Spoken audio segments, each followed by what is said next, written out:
What's up, everybody? Welcome back to Wonder Key. I'm Kiera. I'm Gabrielle. And today we're going to talk about menstrual cups.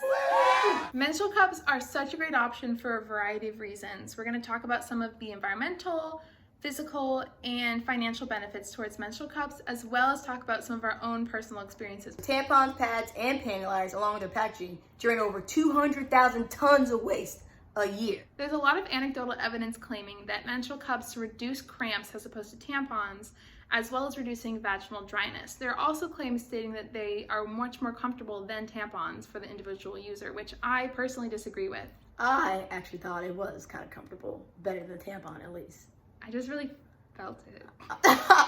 Anyways, but also cost. So this was $30 that I got from Target. Mine was $36. And it was actually between this, the Saalt cup, or the Flex, but I decided to use this one because I actually looked up some information and watched a couple of people's reviews on it. And it's a one-time purchase as opposed to lifetime purchases of other feminine hygiene products that are single-use and disposable. It's a one-time, or I guess one time every 10 years, or even if you want to change it every 5 years, you're definitely saving a lot of money. Over this weekend, I had my period, and I tried this out for the first time. And it was quite interesting. First, I'm going to talk about the folds of getting it in.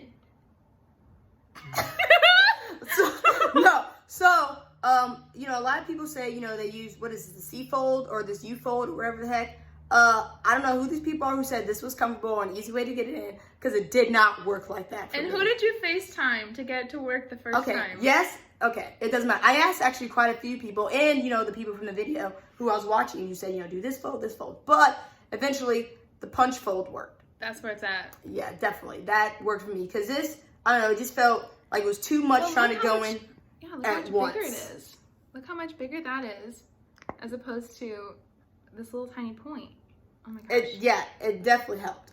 Also, how you put it in. It just touched your cup. Oh! This here is Gabby washing her hands after touching. Scrubbing for 20 seconds to remove the lipid barrier. I touched your Diva cup. Put it in though, once I finally got the good fold or whatever the fold I used, punch fold. Positions for putting it in was definitely a little difficult. Usually with a tampon, I can sit on the toilet or stand up a little bit or put it in. But this, I tried that, it didn't work. I put my leg up on top of the tub, tried that too. Tried to do a frog pose, that didn't work. So eventually I had to lay back in the tub and insert it in, which was the only way I could get it in, which I don't know how that's going to work out, because if I'm out somewhere or something happens, I don't know, my 12 hours is up, I don't know how I'm going to get it in. That's why you're supposed to put it in the morning and then take it out when you get home after your day in the shower. That's kind of like the idea of it.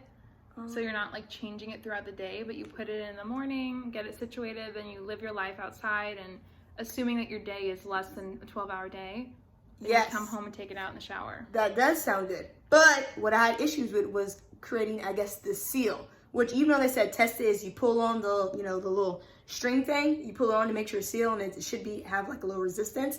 It did have resistance, but throughout the day, I still had like a little bit of leakage. So obviously I didn't have a seal, even though it was hard to pull out, it had some resistance. So that was the issue here. One thing I did not do, which I probably should have, was measure, up to where my cervix is. So they say, you stick your finger in. How do you measure that? So you're supposed to stick your finger in, and depending on where it is, kind of like here or there, it will tell you if you need a small cup, or if you have a high cervix, you may need, I guess a longer cup or something like that. I don't know. A lot of people said that they had issues with this being at their lips, labias, whatever the frick they're called. That was me. Yeah, but I did not have that problem. Mine, it will go so far up that I couldn't freaking get it down. So we just have really different anatomy, clearly. Yeah, clearly. I love diversity. That was an issue when it came to getting it out for me. Was trying to get the string. Gabby, how was your experience of putting it up? I feel like I put it in pretty easily. It took me like 2 or 3 times. I just used the punch method as she showed you. And I put it in. I kind of felt it during the day. It wasn't uncomfortable, but I definitely felt something there. And towards the end of the day, when I was ready to take it out, I got in the shower and it wouldn't come out. I kept pulling and I kept pulling and it wouldn't come out, and I was getting really scared, and I lay down in the shower and I kept pulling and I kept pulling and it wouldn't come out, and I was Someone had a great seal. I was trying to channel like Lamaze breathing, which I don't really know what that is, but I've seen it in movies when people are giving birth and they're like, I was like trying to do that, and I was like relaxing my whole body. I was relaxing everything and like trying to like push it out and pull it at the same time, and it was still in there, and I was like about 1 millisecond away from like calling my girlfriend to come pull it out of me because I was so scared. It wouldn't come out. It was scaring me. And then I got it out myself.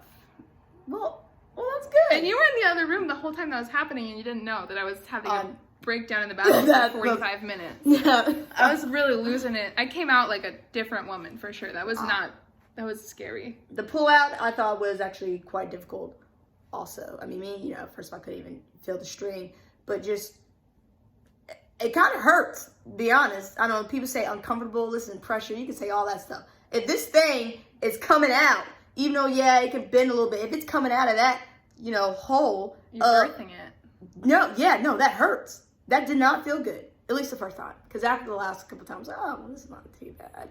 But I definitely had to be in the shower to do it because pulling it out, I was just...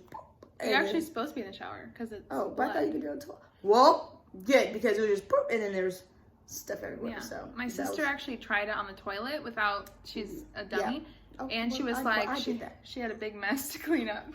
Mine wasn't too bad, but it was like, you're supposed to do it in the shower. That's probably the best. That's probably the best to do. It's a cup of blood. What? Okay. One thing I would like to see, which I do want to try, is a hook or something. So I don't, if it does go, a little too, I don't have to like finger it all around and try to. Like an easier method to pull it out. Thank because you. My tab is actually, I wish I had my, don't touch it. I'm sorry, I keep forgetting. It's gross of me, but I keep forgetting I couldn't find my cup, but my tab is actually a little bit shorter than yours. It was a little bit thicker, but shorter, and it was ribbed.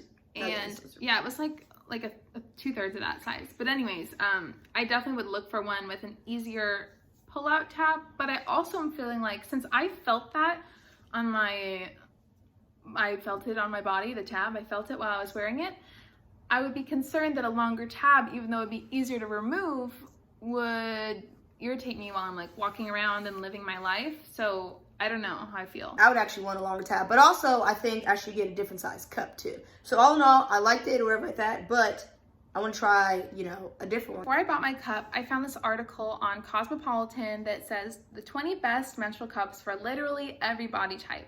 And we're going to link it in the description. But I read through this to try and see, people have different shaped bodies, people have different experiences. There's different cups that are better for you if you've already given birth versus if you have a shorter cervix, a longer cervix, wider, whatever. There's a better option for you. So that factored into why I made my decision on the cup I chose. And I would recommend, if you're looking into getting one, don't just buy Diva Cup or whatever brand. I would recommend looking into it a little bit more because there's a lot of options out there. On reflection, we both decided that we're interested in the Flex Cup. It has a pulley tab, which makes it a lot easier to remove from the body. And I don't know, I've been kind of eyeing it since I had my experience. Yeah, actually, because when I was at Target and I bought this cup, the Flex Cup was right beside it. But I was like, oh, well, I didn't look up anything on it, so I'm not going to get it. But the Salt Cup is not bad at all. It's just... there may be something better for me. Ultimately, it's a foreign experience in our bodies that we're definitely not used to. So I think it'll take a little bit of adjustment and maybe a little bit of compromise in terms of like lifestyle and stuff, just to make it a more sustainable option for us long term. But I think that I definitely have room to grow, and I want to keep encouraging myself to try using it each time I have a period, because I've been kind of shying away from it and just using my tampons because I was scared. But yeah, I think it's important for us to think about more sustainable options for our planet and live our lives in a way that is reflective of that. Totally.